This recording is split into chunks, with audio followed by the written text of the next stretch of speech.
राधे कृष्णा आप सभी को। वैशाख मास महात्म्य अध्याय 22। महामुनि शंख और व्याध की इतनी कथा सुनने के बाद राजा अम्बरीश ने नारद जी से पूछा। अम्बरीश ने पूछा, मुने, स्नान में परिश्रम तो बहुत थोड़ा है, फिर भी उससे अत्यंत दुर्लभ फल की प्राप्ति होती है। मुझे इस पर विश्वास क्यों नहीं होता? मुझे मोह क्यों हो रहा है? नारद जी ने कहा, हे राजन, तुम्हारा संदेह ठीक है। थोड़े से परिश्रम के द्वारा महान फल की प्राप्ति असंभव सी बात है, तथापि इस पर विश्वास करो, क्योंकि यह ब्रह्मा जी की बताई हुई बात है। धर्म की गति सूक्ष्म होती है, उसे समझने में बड़े बड़े पुरुषों को भी कठिनाइयाँ होती हैं। श्री हरि की शक्ति अचिंत्य है, उनकी कृति में विद्वानों को भी मोह हो जाता है। विश्वामित्र आदि क्षत्रिय थे, किंतु धर्म का अधिक अनुष्ठान करने के कारण वे ब्राह्मणत्व को प्राप्त हो गए। अतः धर्म की गति अत्यंत सूक्ष्म है।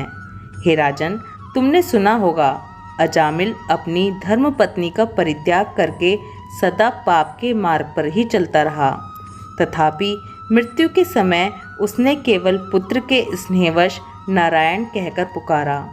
पुत्र का चिंतन करके नारायण का नाम लिया, किंतु इतने से ही उसको अत्यंत दुर्लभ पद की प्राप्ति हुई। जैसे अनिच्छा पूर्वक भी यदि आग का स्पर्श किया जाए तो वह शरीर को जलाती ही है, उसी प्रकार किसी दूसरे निमित्त से भी यदि श्री गोविंद का नाम उच्चारण किया जाए तो वह पाप राशि को भस्म कर डालता है।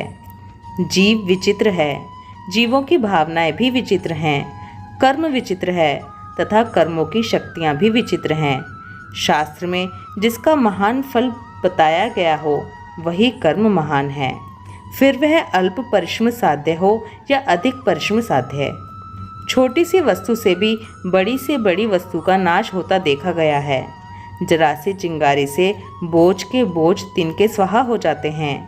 जो श्री कृष्ण के भक्त हैं, उनके अनजान में किए हुए हजारों हत्याओं से युक्त भयंकर पातक तथा चोरी आदि पाप भी नष्ट हो जाते हैं।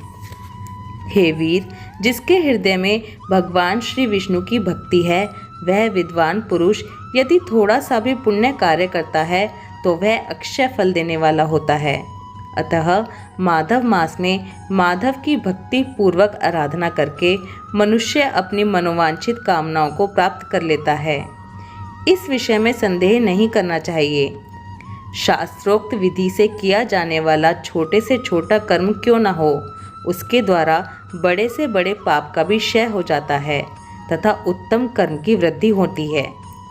हे राजन, भाव तथा भक्ति दोनों की अधिकता से फल में अधिकता होती है। धर्म की गति सूक्ष्म है, वह कई प्रकारों से जानी जाती है।